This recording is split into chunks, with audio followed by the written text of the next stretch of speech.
고린도후서 4장 6절입니다. 고린도후서 4장 6절. 우리 한 목소리로 하나님 말씀 받겠습니다. 시작. 어두운 데에 빛이 비치라 말씀하셨던 그 하나님께서 예수 그리스도의 얼굴에 있는 하나님의 영광을 아는 빛을 우리 마음에 비추셨느니라. 아멘. 오늘은 참신앙인가 유사신앙인가 48번째 시간이고요. 오늘은 지난주에 이어서 그리스도의 형상을 이루기까지라는 제목으로 하나님 말씀 나눌 때에 하나님의 은혜가 우리 모두 가운데 함께 할 수 있기를 축복하고, 특별히 하나님의 기준이 선명하게 비춰질 수 있기를 주님의 이름으로 축복합니다. 여러분, 그리스도의 형상을 이루는 것이 우리가 추구해야 하는 일입니다. 우리가 이 땅에서 많은 것들을 추구하고 원하지만 그 어떤 것보다도 가장 중요한 것이 그리스도의 형상을 이루는 것입니다. 그러므로 우리 인생을 다해서, 또 우리 모든 것을 다해서 그리스도의 형상을 이루는 그 자리에 설 수 있기를 주님의 이름으로 축복하고요. 또한 그리스도의 형상을 이루는 것이 우리 인생과 우리 신앙의 가장 아름다운 일입니다. 여러분, 이렇게 그리스도의 형상을 이루는 온전한 신앙을 위해서 아주 중요한 것이 있습니다. 그것은 균형입니다. 균형 있는 신앙이 중요합니다. 하지만 타락한 인간은 균형 있는 신앙보다는 불균형 신앙, 비대칭 신앙으로 존재할 때가 더 많습니다.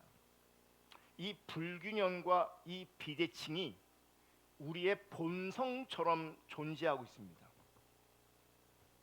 그래서 이 불균형 신앙이, 이 비대칭 신앙이 우리를 힘들게 합니다. 우리를 복잡하게 합니다. 마치 우리가 자세가 안 좋으면 거북목이 되고 등이 굽는 것처럼 내 몸인데, 그럼에도 불구하고 내 몸의 불균형과 비대칭으로 말미암아 내 몸이 힘이 듭니다. 내 몸임에도 불구하고 내 몸이 불균형과 비대칭으로 존재할 때 내 몸이 나를 스스로 힘들게 합니다. 다른 게 힘들게 하는 게 아니라 내가 그냥 힘들어요. 내 몸이 그냥 힘이 듭니다. 문제는 이 불균형 신앙과 비대칭 신앙은 나 스스로를 어렵게 하고 힘들게 할 뿐만 아니라 다른 사람이 볼 때 불편함을 줍니다. 여러분, 사람은 균형에서 안정감을 느끼고 균형에서 아름다움을 발견하게 됩니다. 균형에서.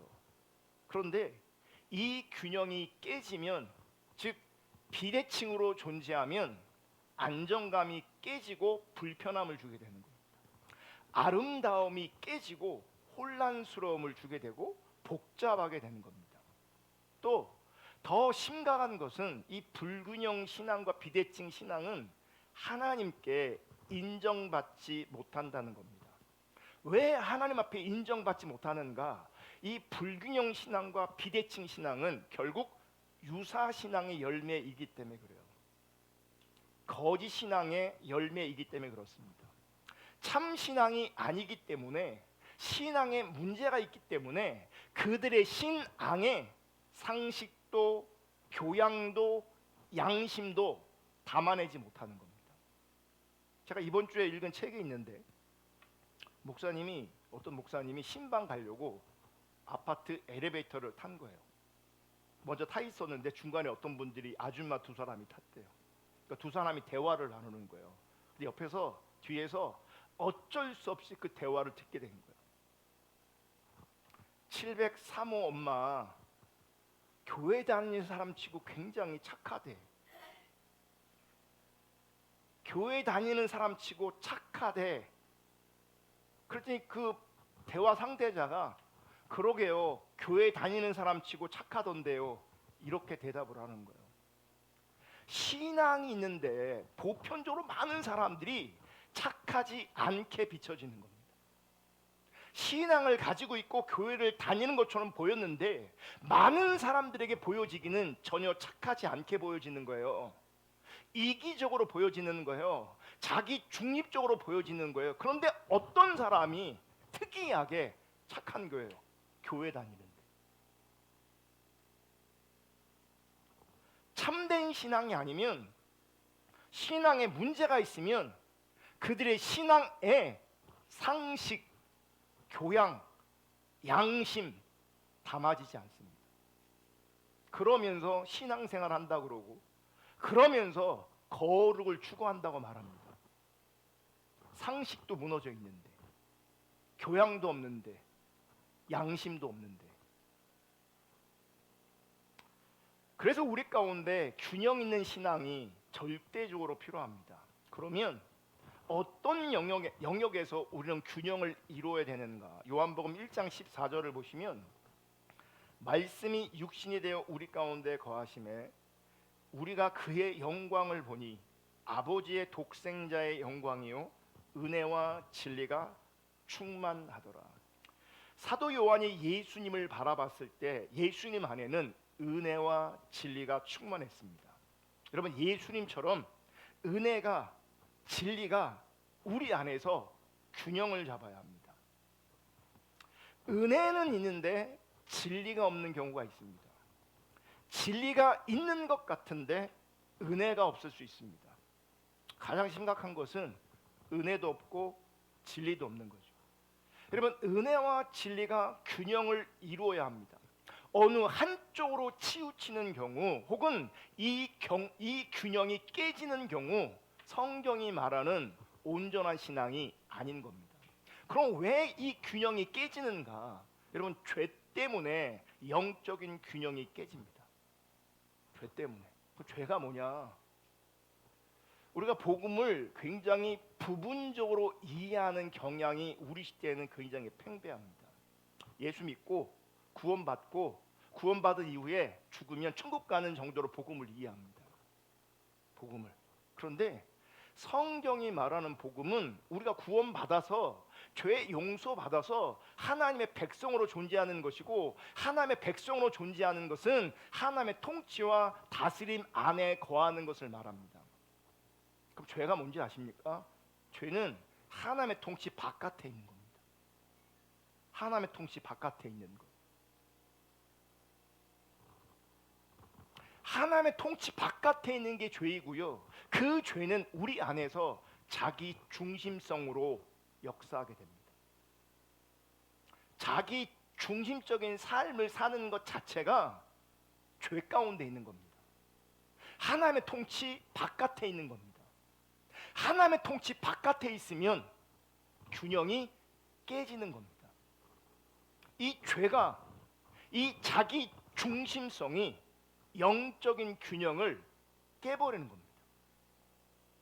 온전하지 못하게 만들고 아름답지 못하게 만드는 거예요. 여러분, 우리는 몸이 건강하기를 굉장히 원합니다. 근데 건강의 관점에서도 이 불균형의 문제는 엄청나게 심각합니다. 신체적 균형의 붕괴가 일어나면 영양 불균형, 특정 영양소가 부족하거나 과잉 섭취되는 일이 있습니다. 그러면 건강을 해치게 돼 있어요. 수면 부족 또는 과다, 수면의 질과 양이 적절하지 않으면 면역력과 정신 건강에 영향을 줍니다. 건강하지 않게 된다고요. 운동 부족 또는 과도한 운동, 이거 다 문제예요. 근육, 관절, 심혈관계에 무리가 됩니다. 신체의 불균형, 신체의 균형이 무너지는 거라고요. 정신적, 감정적 균형의 붕괴가 있습니다. 스트레스를 과다하게 받아요. 그러면 우울, 불안, 소화장애, 면역력 저하로 이어집니다. 감정 억제 또는 폭발, 감정을 건강하게 표현하지 못하면 관계나 자기 인식에 문제가 생깁니다. 사회적 고립, 인간관계의 단절은요, 정신 건강에 큰 영향을 줍니다. 생활 습관의 불균형이 있습니다. 과도한 업무 또는 과도한 학업, 그러니까 휴식 없이 쉼 없이 달리다가 번아웃이 생기는 거예요. 불규칙한 생활 리듬, 그러니까 식사, 수면, 활동 시간이 둘쭉달쭉하면 생체 리듬이 깨집니다. 중독, 스마트폰, 알코올, 게임 등등등. 생리적 호르몬 균형의 붕괴, 갑상선, 인슐린, 성호르몬 등의 불균형은 체중 변화, 기분 변화, 피로감 등을 유발합니다. 여러분, 우리의 몸과 우리의 마음, 우리의 정서에 있어서도 이 불균형의 문제가 매우 심각합니다. 많은 사람들의 몸의 균형이 깨졌고 마음의 균형이 깨져 있습니다. 그래서 우리가 사는 것이 힘든 거예요. 몸도 힘들고 마음도 힘든 거예요. 그 균형이 깨졌기 때문에. 근데 불균형의 문제 중 가장 심각한 문제는 영적인 불균형입니다. 그러면 영적으로 균형을 찾으면 그 균형을 통해서 마음도 몸도 잡을 수 있어요. 근데 우리가 전반적으로 균형 있는 신앙 가운데 있지 않기 때문에 몸도 잡을 수 없고 마음도 잡을 수가 없는 거예요. 시작이 어디냐면 영적인 불균형을 균형 있게 회복하는 겁니다. 영적 불균형을 가져온 근본적인 원인이 죄라고요. 자기 중심성이라고. 그래서 성경이 말하는 구원이라는 개념 안에는 죄로 말미암아 깨어진 균형과 깨어진 조화를 회복하는 것이 포함되어 있습니다. 그러니까 진짜 구원은 죄로 말미암아 깨어진 이 영적인 것이 회복되어져야 돼요. 영적인 균형, 영적인 조화를 이루어야 해요. 그게 성경이 말하는 참된 구원입니다. 그래서 온전한 구원, 온전한 신앙은 깨어진 균형이 회복되어져서 그리스도의 형상을 이루어 나아가는 것입니다. 그게 성경이 말하는 참된 구원이고 그것이 성경이 말하는 온전한 구원입니다. 그럼 어떤 면에서 우리가 균형을 회복할 것인가? 어떻게 그리스도의 형상을 회복할 것인가? 지난 시간에 지식과 열정의 균형을 살펴봤습니다. 지식과 열정의 균형을 빛과 열로 설명했습니다. 여러분, 빛은 참된 지식, 복음의 참된 지식, 하나님을 아는 바른 지식을 말하는 겁니다. 그래서 우리가 신앙의 본질을 얘기할 때 신앙의 본질은 첫째 하나님과 친밀한 교제다라고 말하면서 하나님과 친밀한 교제를 첫 번째 언급하는 게 뭐냐면 하나님을 아는 것이다. 하나님을 아는 것이 신앙의 본질의 첫 번째다라고 우리가 성경 공부하면서 수도 없이 들었습니다. 그러니까 하나님을 아는 것, 복음을 제대로 아는 것, 그것이 빛에 해당되는 거예요. 그것이 열은 머리로만 이해하는 것이 아니라 지식으로 머물러 있는 것이 아니라 내게 비춰진 그 하나님을 아는 것이, 내게 비춰진 그 복음에 대한 지혜가 우리 삶을 움직이는 겁니다. 우리 삶을 움직이는 열정, 우리 삶을 움직이는 힘, 그것이 이 열에 해당되는 겁니다. 여러분, 예수 믿는 사람들은 이 두 가지가 다 있어야 합니다. 그런데 유사신앙, 거짓신앙에는 언제나 하나만 있고 다른 하나는 없습니다. 그래서 극단적 부조화를 가지고 있습니다. 무슨 말이냐면 빛이 없는 열심, 지식 없는 열심, 혹은 지식은 있는데 열심과 열정이 없는 거죠. 불균형, 비대칭을 가지는 거예요. 여러분, 잘못된 지식 위에 열심히 생기는 것은, 열심히 하는 것은 매우 위험합니다. 잘못된 지식 위에, 왜곡된 지식 위에.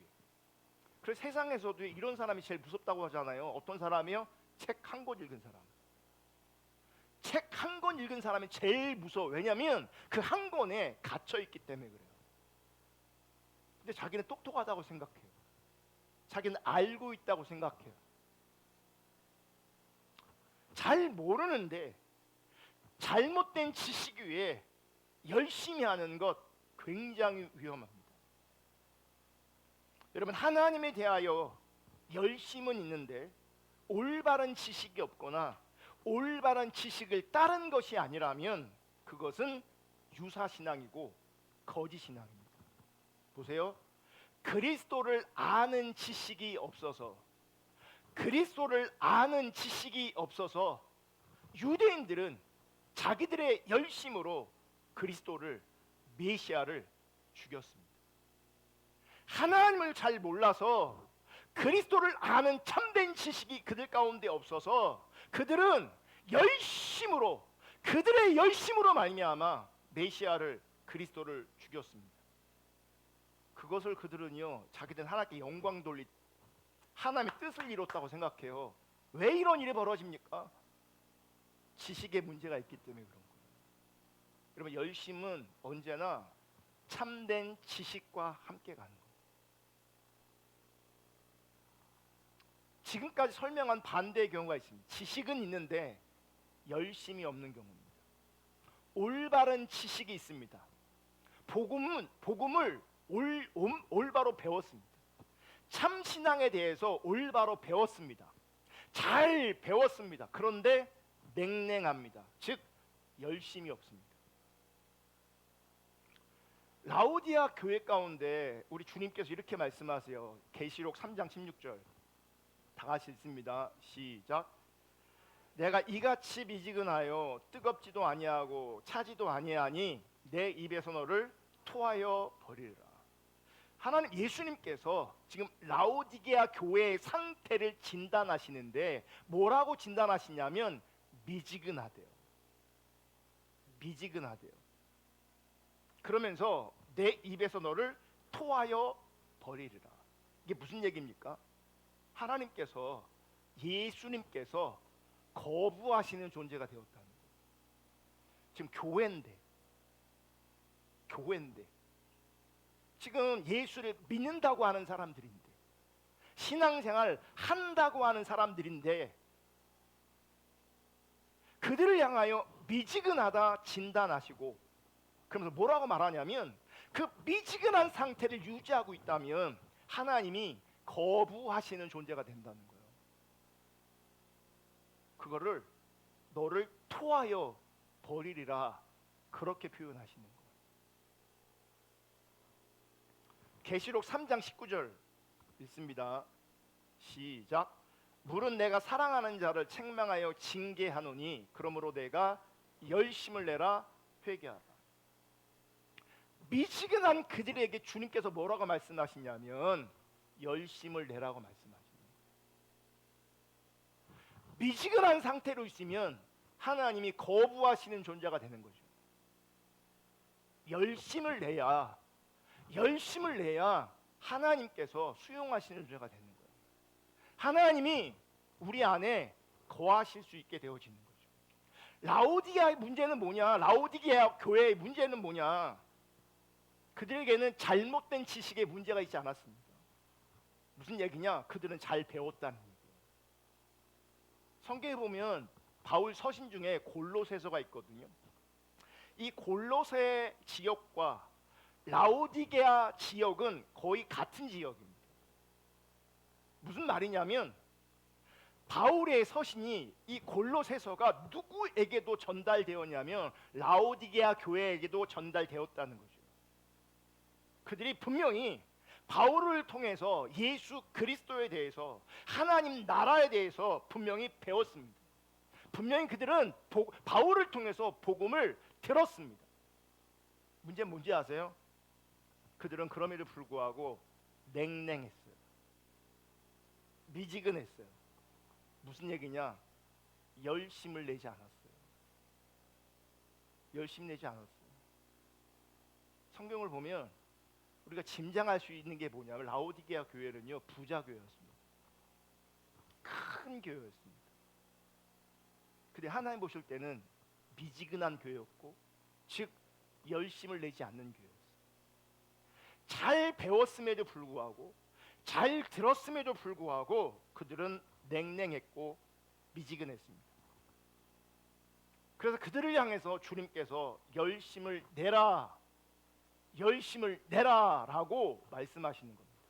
여러분 반드시 인식하시고 기억하시기를 주님의 이름으로 축복하는데, 참된 신앙 안에는 열심이란 요소가 반드시 존재합니다.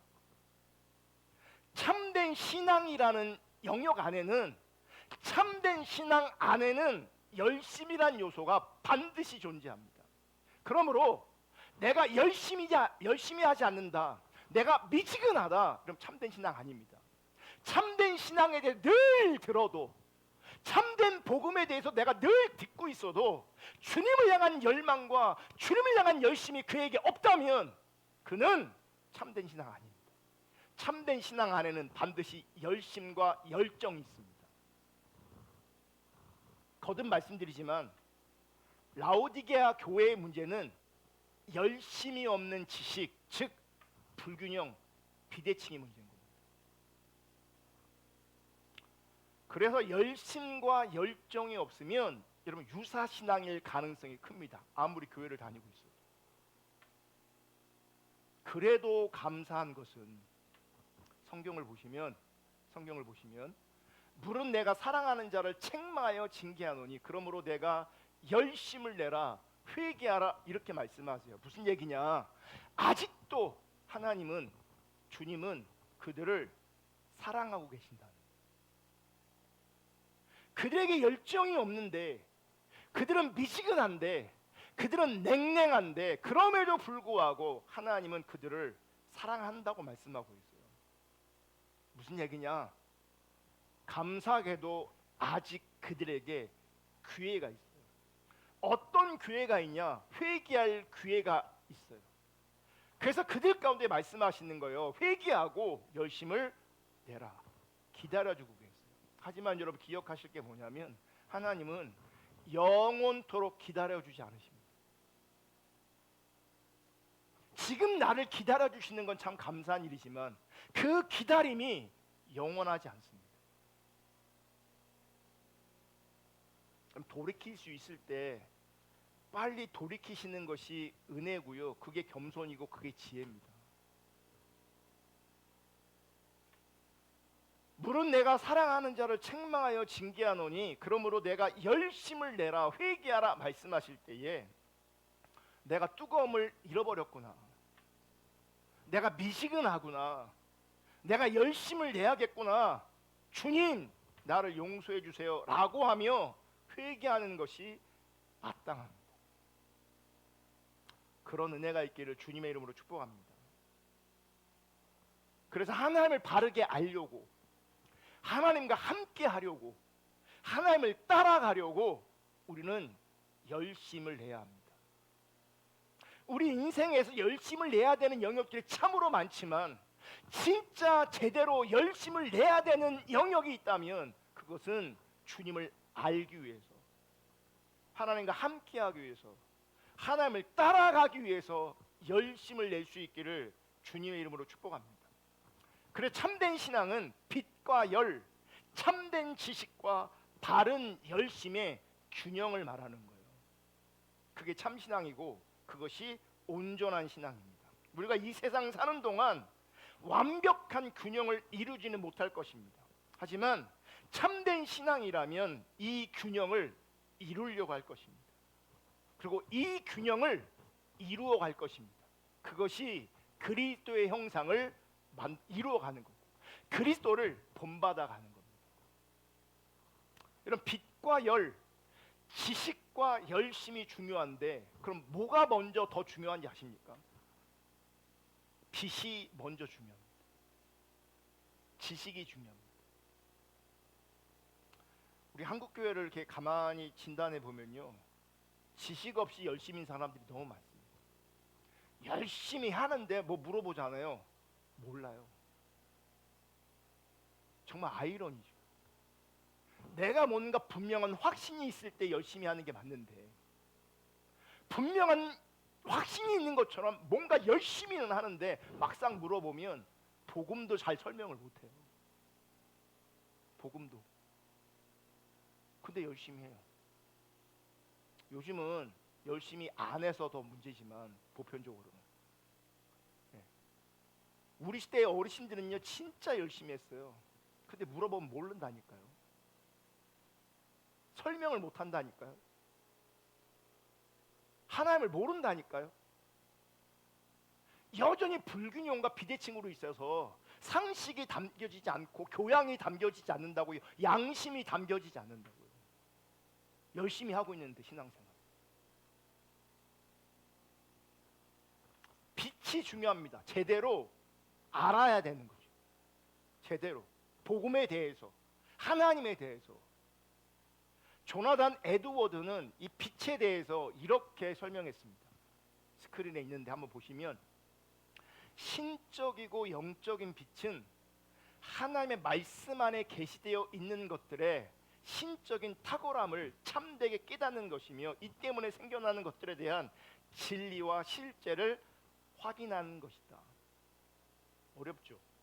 이게 무슨 말이냐면, 성경을 통해 하나님의 아름다우심과 하나님의 탁월하심과 하나님의 영광을 보는 것에 대해서 말하고 있는 거예요. 성경이 말하는 바가 나에게 실제가 되는 것을 말하는 거예요. 그러니까 성경의 내용이 참된 하나님의 말씀으로 보이기 시작하는 거예요. 여러분, 그 사람에게 지금 빛이 임하는 거예요. 성경이 그냥 들고만 다니는 게 아니라, 요즘에는 이 스크린에 다 비춰주고 보여주고 하니까 요즘에는 성경도 들고 다니지도 않아요. 이게 좋은 건지 나쁜 건지 참 고민되는 지점이 있어요. 성경을 안 들고 다닌다니까요. 성경을 안 끼고 있다니까요. 저 잘할 때만 해도 내 주 성경책이 있어서 늘 끼고 다녔다고.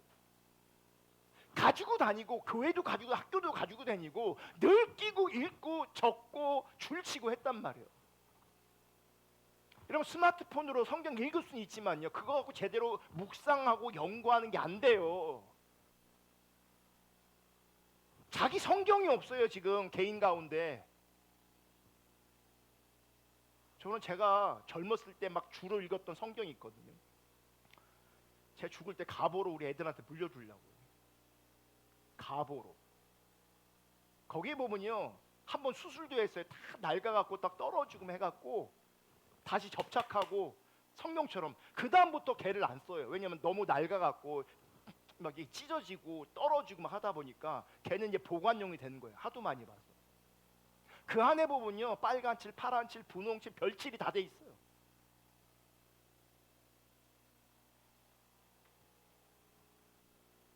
왜 성경을 끼고 있지 않는가? 왜 내 성경책이 없는가? 빛이 비춰지지 않아서. 성경의 내용이 참된 하나님의 말씀으로 우리 가운데 보이기 시작해요. 그래야 그분에게 지금 빛이 임하는 거예요. 빛이.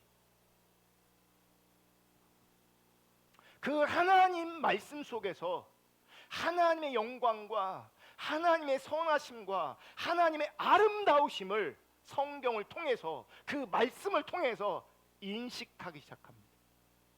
하나님의 뜻이, 그 말씀의 의미가 선명하게 내 심령에 심어집니다. 여러분, 못이 박힐 때, 못이 있으면 꽝꽝하고 쑥쑥 들어가잖아요. 하나님의 뜻과 그 말씀의 의미가 내 심령에 그렇게 박히는 겁니다. 그게 빛이 비치는 겁니다. 그게 빛이 비치는 거라고. 그 말씀을 통해서 하나님께서 내 마음을, 내 심령을 꽉 채우십니다. 때로는 흥분하게 되고, 때로는 애통하게 됩니다. 때로는 가슴이 벅차오르기도 합니다. 죄송한데 제가 늘 그렇다는 건 아니에요. 저도 늘 그러진 않아요. 저도 성경 읽다가 졸기도 하고, 읽긴 있는데 눈에 안 들어와서 책장은 넘어가는데 내용은 하나도 안 남을 때가 있어요. 그래서 저에게 분명한 것은 성경이 하나님의 말씀이라는 거예요.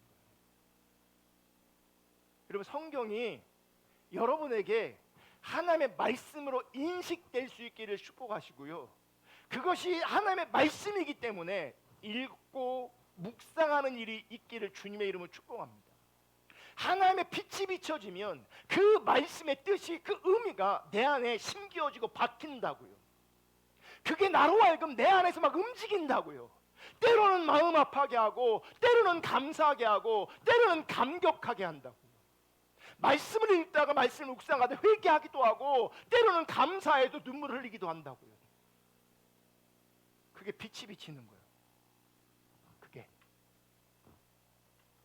여러분, 중생하지 않은 자연인의 마음에는 하나님에 대한 적대감과 반감, 그리고 진리에 대한 편견이 있습니다. 그것이 본성적으로 자리하고 있습니다. 그래서 그들은 성경을 보려고 하지 않습니다. 말씀을 들으려고 하지 않습니다. 이 자리에 있는 지체 여러분, 사랑하는 성도 여러분, 대전 포도나무교회 지체 여러분, 여러분이 성경을 보지 않고 있다면 여러분은 중생한 자가 아니라 자연인일 가능성이 큽니다. 말씀이 들려지지 않는다, 말씀을 내가 들으려고 하지 않는다, 그분은 중생한 사람이 아니라 그냥 자연인일 가능성이 큽니다. 자연인은 원래 그렇게 합니다. 성경 보지 않습니다. 말씀 들으려고 하지 않습니다. 부모된 분이 있다면 여러분의 자녀들이 성경을 읽지 않는 것 때문에, 말씀을 듣고 있지 않는 것 때문에 괴로워하셔야 합니다. 고통스러워하셔야 합니다. 제가 몇몇 엄마들한테 이런 얘기 들었거든요. 직접 들은 건 아니지만, 혹 자녀들이 크든 작든 병원에서 시술하고 수술하는 일을 내가 직면하고 있을 때 그게 내 일처럼 너무 힘들고 고통스러워요. 치료는 자식이 받고 있는데 눈물은 자기가 흘리고 있어. 막 안타까워서 막. 그것보다 더 심각한 게 뭔지 아십니까? 여러분의 자녀들이 성경을 읽지 않는 겁니다. 여러분의 자녀들이 말씀을 듣지 않는 겁니다. 그게 훨씬 더 내 어떤 몸뚱아리를 시술하고 수술하는 일보다 성경을 떠나 있는 것이, 하나님의 말씀을 떠나 있는 것이 훨씬 더 심각한 것임을 인식하셔야 합니다.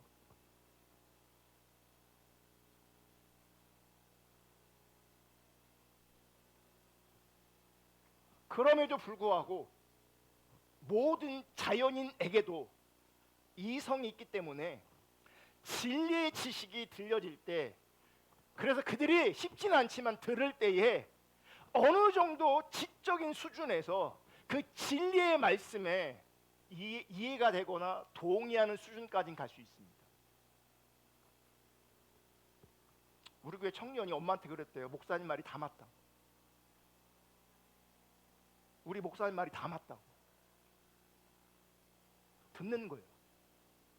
들리는 거예요. 이해가 되고 동의가 되는 거예요. 왜냐하면 성경은 이해되지 않는 수수께끼 모음집이 아니에요. 사람과 사람이 말을 하듯이 이해 가능한 말로 기록되어 있습니다.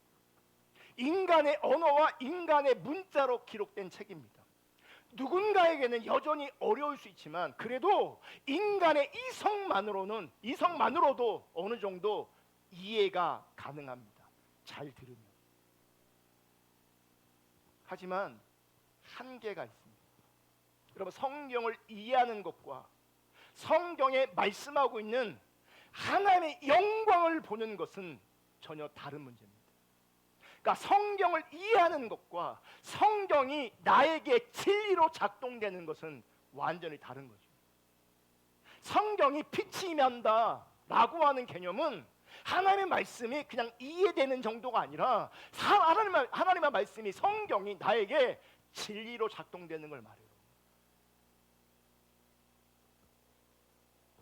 성경에 대한 지식만으로 하나님의 영광을 보고 하나님을 기뻐하고 하나님으로 감격하는 일은 그 지식의 수준에서는 결코 일어나지 않습니다.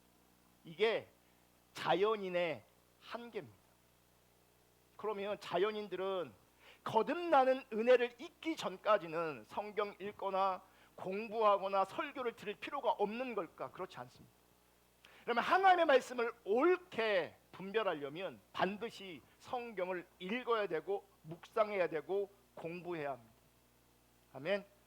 잠언에서 누누이 말하고 있는 것처럼 그 말씀이 우리의 인생을 생명으로 인도합니다. 여러분, 나를 생명으로 인도하는 것은요, 하나님 말씀밖에 없습니다. 세상에서 성공하는 것이 생명의 길이 아닙니다. 성경이 생명의 길입니다. 잠언 14장 12절 보시면 다 같이 읽습니다. 시작. 어떤 길은 사람이 보기에 바르나 필경은 사망의 길이니라. 여러분, 어떤 길은 사람이 보기에 바르게 보입니다. 어떤 사람이 보기에 저렇게 사는 것이 살 길처럼 보입니다. 하지만 실상은 사망의 길이 될 수 있습니다. 나를 위해 분명히 선택하지만 내가 선택한 그것이 나를 생명으로 인도하는 것이 아니라 어떤 사람들에게는 많은 경우 그것이 사망으로 인도되어집니다. 사망으로. 여러분, 우리가 사망의 길이 아니라 생명의 길로 가려면 반드시 성경이 제시하는 그 길을 가야 합니다. 따라합시다. 성공이 아니라 성경이다. 다시 할게요. 뭐 아침 안 드셨어요? 저는 안 먹었는데. 성공이 아니라 성경이다. 여러분, 성경이 인생의 첩경이고요. 이건 절대적 진리입니다. 성경만이 절대적 진리입니다. 내가 왜 성경을 읽고 묵상하고 공부해야 되는가? 성경적 가치관을 내 안에 심어야 되기 때문에 그러는 거예요. 안 읽으면, 묵상하지 않으면, 공부하지 않으면 그 성경적 가치관이, 그 하나님 나라의 가치관이 우리 가운데 심겨지지 않는다고요. 여러분, 성경이 빠진 성공은 사람이 보기에 바르나 필경 사망의 길인 것을 반드시 인식하시기를 주님의 이름으로 축복합니다. 성경이 없는데 성공해. 성경이 빠진 성공은, 신앙이 빠진 성공은, 참된 신앙이 없는 성공은 사람이 보기에 바르나 필경은 사망의 길입니다. 많은 사람들이 투자합니다. 자기 인생을 위해 투자하고 자기 자녀들에게 엄청난 투자를 합니다. 시간 쏟고 물질을 쏟고 대가를 치릅니다. 근데 그들의 신앙 가운데 성경이 빠져 있으면 그 성공은 사망의 길로 연결되어 있습니다. 아무리 높게 올라가도, 아무리 성공한 것처럼 보여도 그 인생은 끝내 결국은 사망인 것입니다. 그게 성경이 말하는 바입니다. 우리 가운데 그래 정말 중요한 게 뭐냐면 성경이, 하나님 말씀이 우리 가운데 살아있게 해야 되는 거예요. 늘. 그러려니 읽고 듣고 묵상하고 연구하고 공부하는 일이 우리 가운데 필요한 겁니다. 여러분, 성경의 진리는 반이성적이지 않습니다. 하나님께서는 인간의 이성이 이해할 수 있는 방식으로 하나님 자신을 성경을 통해서, 말씀을 통해서 우리 가운데 계시하셨습니다. 그러므로 인간은 하나님의 말씀을 배울 수 있고 이해할 수 있습니다. 이것이 우리가 해야 될 몫입니다. 읽는 거 여러분 반드시 하셔야 되고요. 듣는 거 하셔야 되고요. 묵상도 반드시 하셔야 합니다. 안 하면 다른 길이 없습니다. 안 하면. 한국교회 현실은 뭔지 아십니까? 안 하고 있어요. 웬만하면. 우리 현실이 세상의 성공을 위해서는, 세상적인 행복을 위해서는 열심과 열정을 내면서, 시간을 내면서, 투자하면서 하나님 앞에 있는 시간은 내지 않는다니까요. 우리 몫이 있다는 걸 분명히 기억하셔야 돼요. 문제는 우리가 아무리 우리의 몫을 해도 그게 끝이 아니라는 겁니다. 여러분, 이 진리의 지식이 하나님의 말씀으로 들리고 거기서 하나님의 영광을 보려면 반드시 절대적으로 필요한 게 뭐냐면 성령의 조명이에요. 성령의 조명. 이해하는 정도까지는 가능하다니까요. 거기서 하나님께서 말씀하시는 교훈들, 하나님의 뜻들을 내가 끄집어내는 것도 가능하다니까요. 근데 거기에 머물러 있으면 우리 삶은, 우리 인생은, 우리 가치관은 바뀌지 않습니다.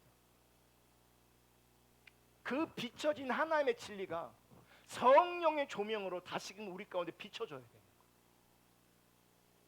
이해하는 정도가 아니라 성령의 조명으로 비춰져야 우리 삶이 비로소 조종된다고요. 우리 삶이.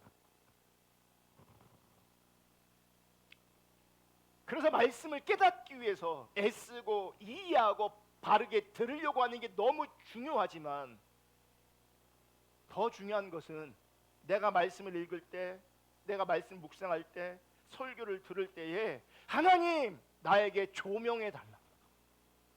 지금 읽고 있는 그 내용이, 듣고 있는 내용이 지식으로 머물러 있는 것이 아니라 성령의 조명으로 말미암아 하나님의 말씀으로 들려지게 해주세요라는 그 겸손함이, 그 갈망함이 우리 가운데 살아있어야 되는 거예요.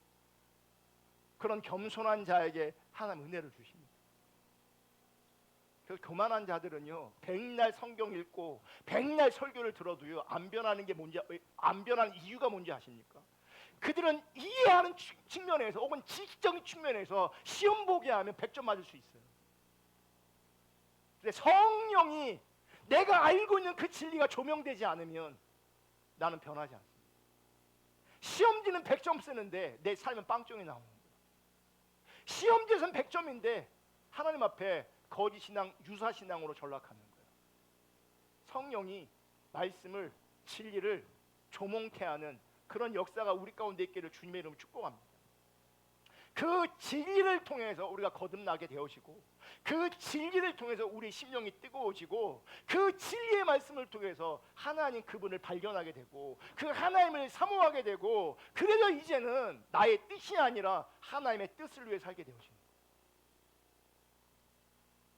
조나단 에드워드는 이렇게 얘기합니다. 제가 읽어드릴게요. 좀 길어갖고, 제가 추석인데 작업하시는 분들 제가 좀 너무 좀 덜어주려고, 작업을 좀 덜어주려고 제가 안 보냈어요. 조나단 에드워드 이렇게 얘기해요. 하나님의 말씀은 우리 머리에 교리에 대한 개념을 심어줄 수 있지만, 그러니까 말씀이 내 머리에 교리로 남을 수 있다는 거예요. 있지만 우리 가슴에 교리가 신적으로 탁월하다는 감각을 주지는 못합니다. 그러니까 지식 자체가 성경이지만, 성경 지식 자체가 머리에 교리는 남을 수 있지만, 그 지식 자체가 내 가슴에 하나님이 탁월하시고 아름답다라고 하는 것을, 그런 영적인 감각을 그 지식 자체가 주는 건 아니라는 거예요. 제가 오늘 찬양하는데 하나님께서 제 안에 되게 심각한 마음을 주셨어요. 찬양하는.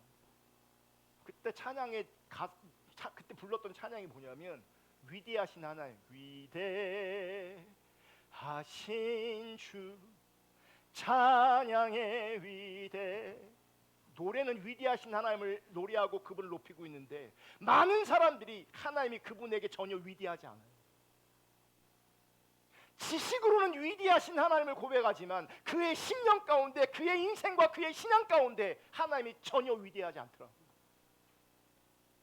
하나님께서 그 시간에 그걸 제게한테 비추셨어요.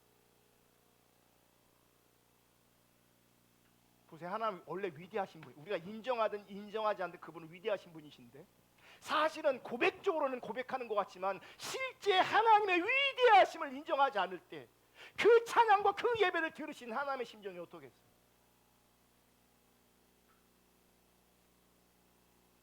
저에게 왜 이렇게 목사님 소리를 지릅니까? 왜 이렇게 소리를 지릅니까? 같은 관점이에요.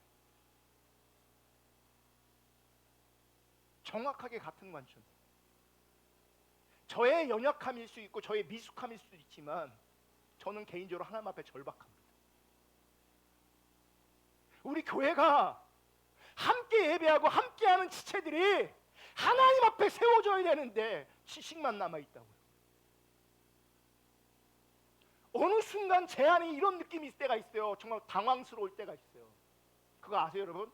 내가 비싼 옷 샀는데 막 애지중지하는데 세탁기 돌렸더니 왕창 쪼그라들었어. 세탁을 잘못해서. 그런 거 안 해봤어요? 이만한 걸 샀는데 세탁기 돌렸더니 요만해졌단 말이에요.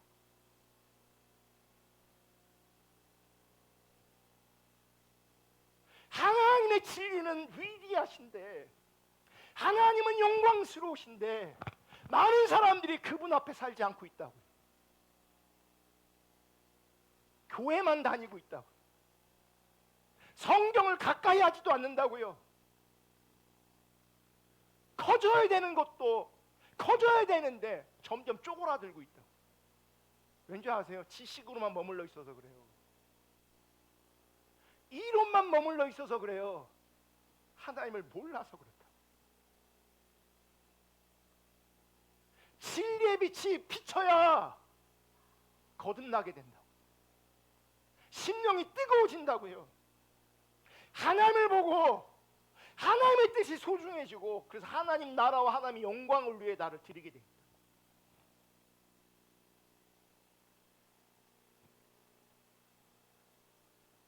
조나단 에드워드의 말을 이어서 합니다. 교리나 명제 자체는 말씀으로 전달되지만 그 교리의 탁월함을 보는 것은 직접적으로 하나님의 성령으로 말미암는 것이다. 이론은, 지식은 얼마든지 내가 읽고 묵상하고 성경 공부를 통해서 설교를 들음으로 전달될 수 있어요. 근데 그 교리의 탁월함은 성령의 역사하지 않으면 남지 않는다는 거예요.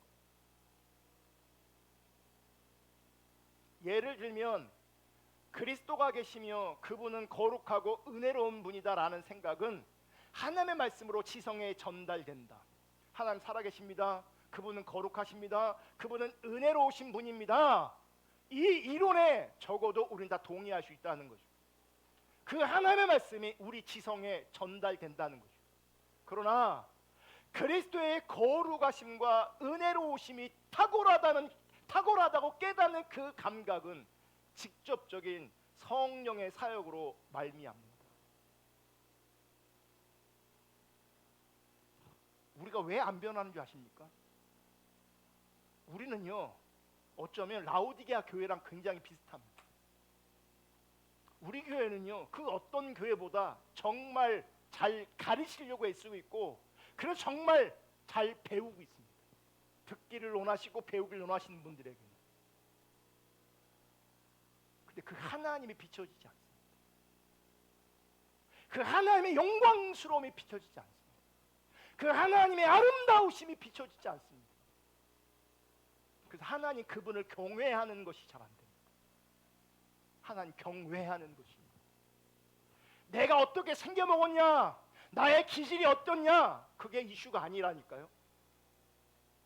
하나님을 알면, 하나님을 경험하면 내 기질과 내 경험과 내 상처와 상관없이 하나님 앞에 살게 돼 있다고요. 하나님을 모르고 하나님을 경외하지 않으니 내 상황을 얘기하고 내 처지를 얘기하고 내 상처를 얘기하고 나의 어떠함을 자꾸 부각시키는 거예요.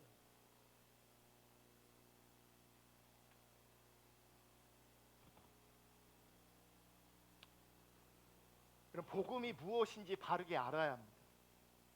복음을 바르게 배우는 것은 매우 중요합니다. 그러나 성령께서 우리의 눈을 열어주셔야 합니다. 성령께서 우리의 눈을 열어주지 않으시면 내가 가치 있고 아름다운 것을 배울지라도 들을지라도 내 삶은 변화되지 않습니다. 도리어 종교화됩니다. 그리고 추석이잖아요. 유교가 원래 종교를 시작한 게 아니거든요. 공부하신 분도 알겠지만 원래 유교가 종교가 아니에요. 몰랐어요?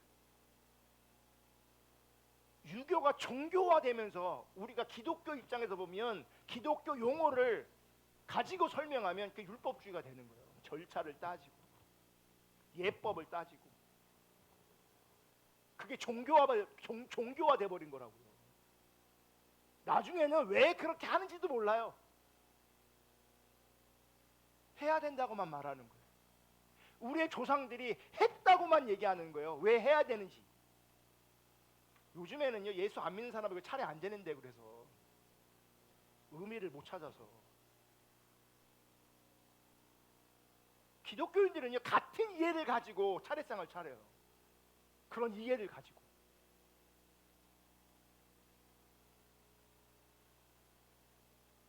성령께서 저와 여러분의 눈을 더 열어주시기를 주님의 이름으로 축복합니다. 성령께서 우리 눈을 열어주실 때에 그 복음의 영광을 제대로 볼 수 있습니다. 그래서 우리는 정말 겸손하게 설교를 들을 때에 성령님 조명해 주세요. 성경을 읽을 때 성령님 조명해 주세요. 그렇게 말씀 앞에 겸손하게 있어야 합니다. 여러분, 성령의 도우심이 없으면 설교하는 자와 설교 듣는 자가 헛된 수고를 하는 겁니다. 내가 아무리 많은 시간 성경 앞에 있어도 성령이 역사하지 않으시면 그 시간이 헛될 수 있습니다. 그래서 시편 119편 18절처럼 우리가 기도해야 돼요. 다 같이 읽습니다. 시작. 내 눈을 열어서 주의 율법에서 놀라운 것을 보게 하옵소서. 지식적인 부분을 말하는 게 아니라 원래 거기 있었는데 늘 내 앞에 있었는데 어느 갑자기 진리로 비춰지는 거예요. 강력하게 내 심령 가운데 못이 박히는 것처럼 박히는 거예요. 하나님의 말씀이, 하나님의 뜻이, 하나님의 기준이. 그래서 무시할 수가 없게 되어지는 거예요. 제가 이런 용어를 써서 죄송하지만 좀 하나님 앞에서요, 하나님은 맨날 개무시를 당하고 있어요.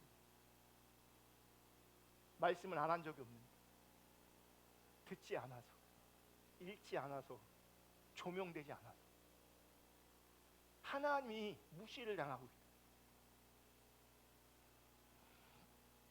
고린도후서 4장 6절을 다시 읽겠습니다. 오늘 본문으로 읽은 말씀인데 다 같이 읽습니다. 시작. 어두운 데에 빛이 비치라 말씀하셨던 그 하나님께서 예수 그리스도의 얼굴에 있는 하나님의 영광을 아는 빛을 우리 마음에 비추셨느니라. 어두운 데에 빛이 비치라, 이건 하나님께서 창조하실 때 말씀하시는 거죠. 빛이 있으라. 이제는 하나님이 구원하실 백성들에게 빛이 있으라 말씀하시는 거죠. 우리가 그 말씀의 능력을 통해 그리스도의 얼굴에 있는 그 하나님의 영광을 보게 되어지는 겁니다. 빛이 비칠 때, 빛이 비칠 때, 그 빛이 비추는 것이, 비추어지는 것이, 그게 여러분 중생이고 그게 거듭남이에요. 이론을 수용하는 게 중생이 아니에요. 빛이 비추는 것이 그게 중생이고 그게 거듭남. 아멘. 고린도서 4장 5절 다 같이 읽습니다. 시작.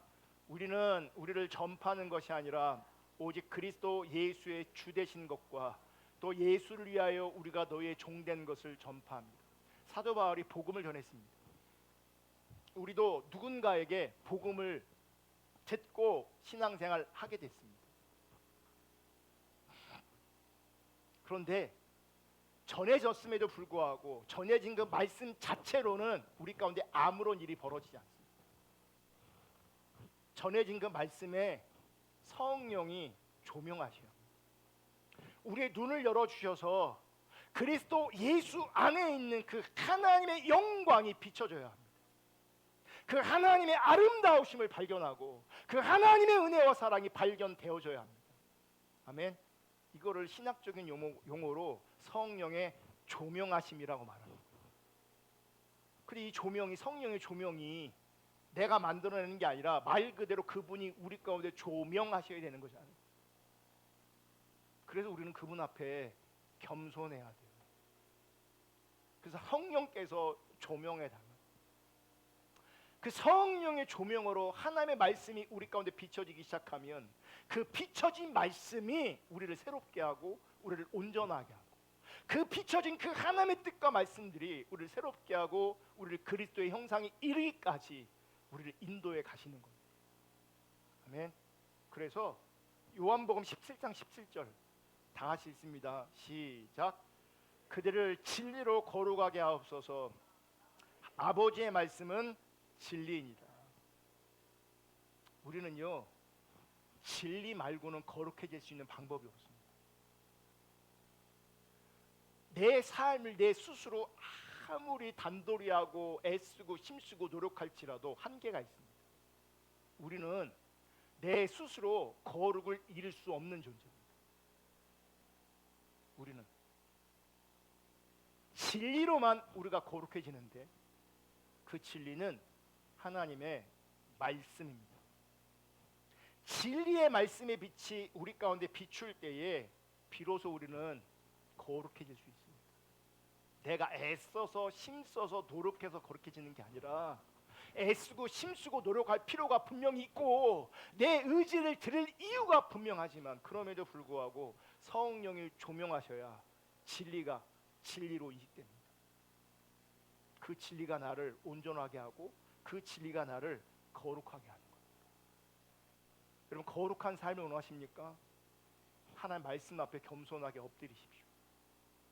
그 말씀 안에 성령의 빛이 비춰지기를 간절히 사모하시고 열망하시고 그 성령의 조명이 우리 가운데 나타나고 실제되어질 때 여러분들은 진리를 추구하게 돼 있고 그 진리로 말미암아 거룩한 삶을 살게 돼 있습니다.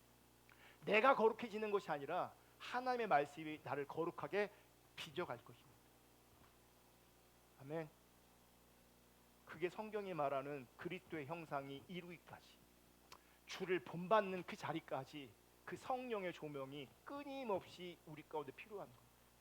늘 성령의 조명이 그 빛이 우리 가운데 비춰질 수 있기를 주님의 이름으로 축복합니다. 아멘. 우리 기도하고 마치겠습니다. 우리 찬양 하나 하고 우리 행복이라는 찬양 하겠습니다. 이런 찬양의 고백이 가능한 이유는요, 성령이 빛을 비추셨기 때문에 가능한 거예요. 어떤 분들은 노래로 따라하겠지만 어떤 분들에게 이 찬양 안에 담겨있는 그 의미가 그 가치가 여러분에게 성령의 조명으로 진리로 비춰질 수 있기를 주님의 이름으로 축복합니다. 저 개인적으로는 명절이 되게 힘들었어요. 제 인생 가운데 명절이 힘들었어요. 그러니까 주님이 아니면요 우리 힘든 게 너무 많아요. 명절뿐만 아니라 관계적으로 힘든 게 너무 많거든요. 여러분 주님으로 그 진리로 말미암아 행복해질 수 있기를 주님의 이름으로 축복합니다.